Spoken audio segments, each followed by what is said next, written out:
Hello there, it's Alison here from learningbritishaccent.com. So this week I thought I'd put together a series of short British English speaking challenges. Not only will this help you hopefully help with your spoken British English, but also with your listening and your comprehension skills. The idea behind this is based on the format of some of the spoken English exams that some of you may be considering taking in the next year or so. Now the format I intend to follow is I'll give you a short question on a topic that should be familiar if you have been studying for one of these various English tests. I will then give you my answer to this question. Each answer will be fairly short. I'm thinking maybe a minute or so, no more. Once you've listened to my answer, I will then give you a few questions for you to answer. And this is to show not only that you've understood and followed what I've said, but you can answer a question based on the spoken English challenge. Now, and then it's your turn. So you can first record your version of my answer, so you're able to compare directly your spoken British English accent with mine. I'll put the transcript in the information box, and then I would like you to spend a minute or so thinking how you could answer the question yourself. So jot down some thoughts and key phrases, and then grab your smartphone or your iPad and record your own answer to the question. Now, when you listen to my answer and record your answer, keep in mind some things like vocab, tenses, adverbs. Also, are you saying all the British English sounds correctly?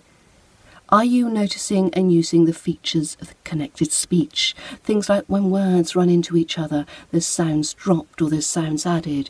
When you're linking words together, there's sounds changing, like the schwa sound being used in some. So once you've recorded your version, play it back and listen to whether your speech sounds clear, natural and fluent. And I'd love to take a listen, so please feel free to send me your audio recordings. Contact details on the website learningbritishaccent.com. So, without further ado, let's get to today's question. So today's question, do you live in a house or an apartment? And my answer is, I currently live in a semi-detached cottage in a town just outside the city of Bristol. Parts of the house date back to, we think, about 1860, but the latest additions probably built around 1980s. It has 4 bedrooms, one of which I use as an office, and I live there with obviously myself, my partner and 2 children. We're really lucky because we have a really large garden and a paddock. Many of the new build houses that are currently being built around us have quite small gardens, so to have such a large outside space is quite unusual. We used to have a pony in the paddock, but we're now hoping to get planning permission to allow us to build a house in the field rather than use it for grazing land.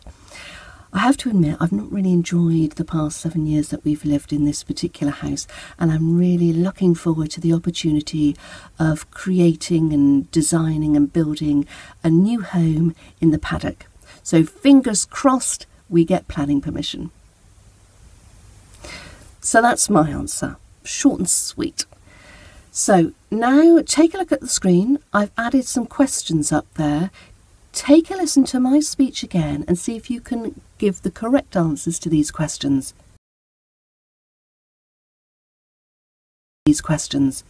Were you able to answer all the questions? I hope so. So now it's your turn. Record your version of what I've just provided as an answer, and then you can directly compare your British English accent with mine. And then I want you to spend a minute thinking about how you could answer it in your own words. So don't think too long. Take a pencil, jot down a few ideas, a few key phrases. Don't spend too long on this point because you want your answer to sound natural and unrehearsed. Then record your version, and as I said, I'd love to take a listen, so feel free to send me your recordings. Well, I hope you enjoyed this. I hope you found it useful. Tune in tomorrow for another question and answer session. Thank you for watching, and I look forward to speaking with you tomorrow. Have a great day. Take care. Bye-bye.